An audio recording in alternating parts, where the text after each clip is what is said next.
Hey YouTube. So the next thing I want to talk about is finding time for yourself during the season, because I think that's something that can get really caught up with all the family stuff going on if you celebrate with family. And while it can be really great to think of the present giving and the gifts and all of that as a very selfless, think of others, like what do others want, it can feel really disenchanting in that way where this part of the year can suddenly become all about everybody else and you can really forget yourself. You are trying to just kind of keep it all down and tolerate people you would normally don't see all that often and things like that. And for me, what I've realized is I am really excited to see people I haven't seen in a while, and I'm excited to spend time with people who I really, really love, but I want to take time and create my own sacredness and my own private traditions for this time of the year. And that kind of harkens back to something that I did when I was younger. So when I was really, really little, my mother had 2 trees. One tree was for us kids, and it was for the fact that it had all the ornaments we made ourselves, or the really colorful ones, the ones where we went to the store, we're like, we want a SpongeBob ornament. My mom's like, sure, fine.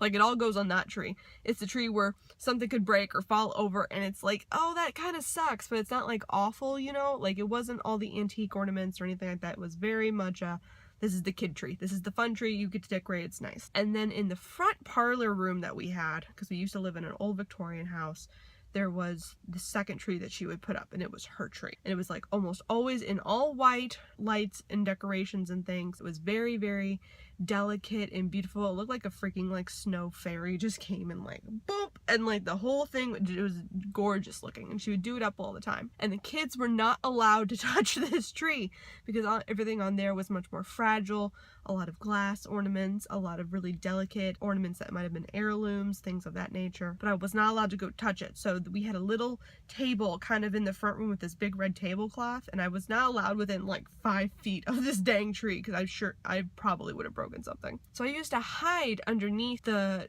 tablecloth at nighttime before I was told to go to bed, and I would just peek out from under the tablecloth and I would watch the magic of this tree and just stare at how beautiful it was and all the twinkling lights and all of it. And it was something that in my memory is just a really great magical memory for me. And that's been coming up a lot as I've been thinking about what tradition I really want to make for Yule, since Yule will be a very spiritual thing. And I really wanted to kind of talk about the fact that sometimes you have to make room for something that is just for you. A real, not so much of a self-care, but a a treat yourself type of a ritual or a treatment for this time of the year.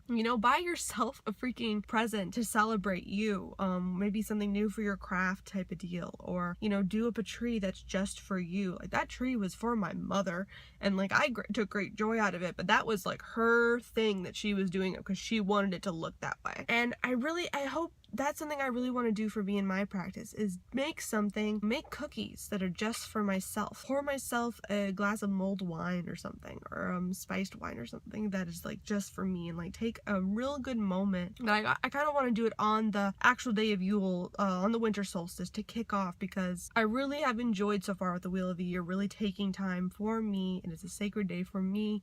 No one else has to know about it. No one else has to deal with it. I'm just not going to hang out with anyone on that day. I'm not going to do whatever. This is for me. And I really want to do this for Yule too, because it can feel with all of the family traditions and the meaning this and this person's coming into town and what do you like to eat? What do you like? You can kind of get lost. I can feel myself kind of forgetting and getting lost with what do I want? What is a tradition that I really hold dear? What is something that really just seals it for me? Makes it feel it's here, winter's here.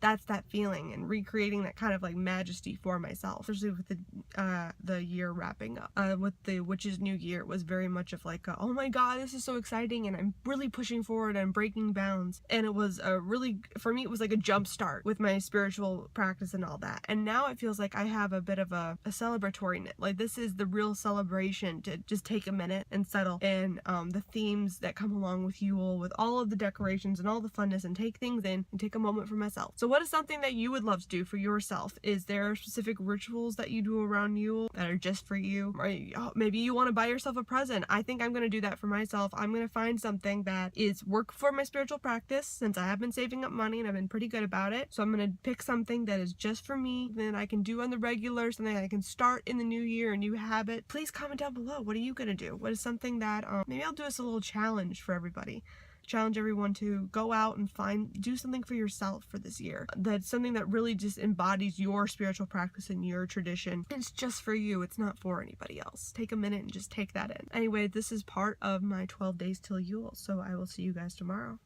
Bye.